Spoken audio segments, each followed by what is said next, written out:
suis le coordonnateur national du programme de partenariat ONUDI Sénégal, programme pays ONUDI Sénégal. Dire que l'ONUDI, c'est l'Organisation des Nations Unies pour le développement industriel, qui a été mandaté par le gouvernement du Sénégal pour l'accompagner dans tout son programme industriel, qui comprend les parcs industriels, le hub minier, les agropoles, qui sont les projets phares du plan Sénégal émergent concernant le secteur industriel.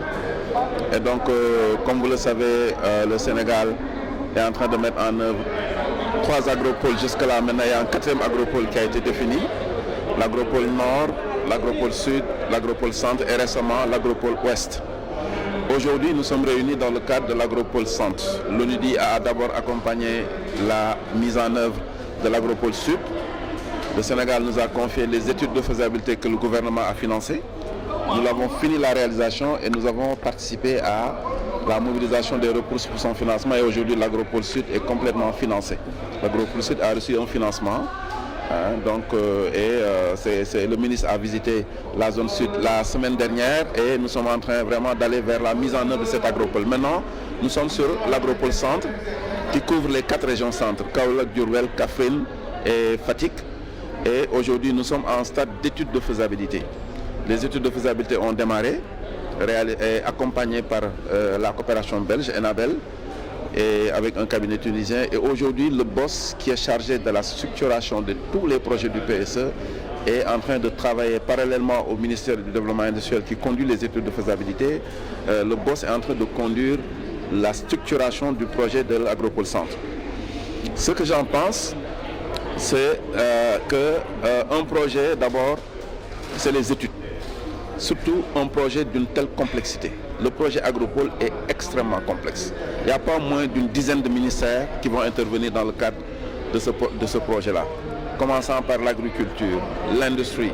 Parce qu'en fait, l'Agropole, c'est l'industrie de transformation agroalimentaire. Ça mobilise d'abord la matière première, donc le ministère de l'Agriculture qui gère la production, le ministère de l'Industrie qui est dans la transformation avec des institutions telles que l'ITA, l'Institut de technologie alimentaire, le ministère de l'Énergie, le ministère de l'Environnement, le ministère de l'Élevage, etc., etc. Donc il n'y a pas moins d'une dizaine de ministères, mais également c'est beaucoup de partenaires qui interviennent dans le cadre de ces projets-là. C'est beaucoup d'institutions, d'agences, etc. Donc c'est un projet d'une très grande complexité. Un tel projet, s'il ne fait pas l'objet d'une bonne étude, ne peut pas réussir. Et dans également cette étude de faisabilité, un des éléments de réussite, c'est l'approche participative. Aujourd'hui, il n'y a pas moins de 200 personnes qui sont réunies ici aujourd'hui, après, au préalable déjà, après avoir effectué beaucoup d'études de terrain. Sur le terrain, les agents du BOSS sont restés dans la zone centre, dans les 4 régions, ils ont sillonné toutes les régions, toutes les communes, tous les départements pour collecter de l'information. Et ensuite, il y a eu un grand atelier qui a été organisé à Kaolack, à l'université de Kaolack, du Sine Saloum, et où on a réuni tout le monde justement pour aller toujours dans cette approche participative. Aujourd'hui, encore une fois, il y a 200 personnes qui se sont réunies ici pour pouvoir, en tout cas, impliquer tout le monde, parce que justement, on ne veut pas faire une étude, parce que chacun de ces acteurs qui est présent ici aujourd'hui peut jouer un rôle. Et donc, dans ce cadre-là, cette approche participative est l'une des approches les plus importantes parce que vous êtes sûr au moins que non seulement que tout le monde va, parce que l'appropriation du projet est un élément extrêmement important, que les bénéficiaires de ce projet vont se l'approprier. Dans le groupe où on est tout à l'heure, où j'étais, c'est les gens du secteur privé, ce sont les porteurs de projets qui veulent s'installer dans le cadre de l'agropole. C'est extrêmement important de les écouter avant de mettre en place l'agropole parce que l'agropole, c'est d'abord pour eux et c'est pour les populations. J'ai bien aimé le président de l'association des collectivités territoriales, M. Diouf, ce matin dire que l'agropole des populations.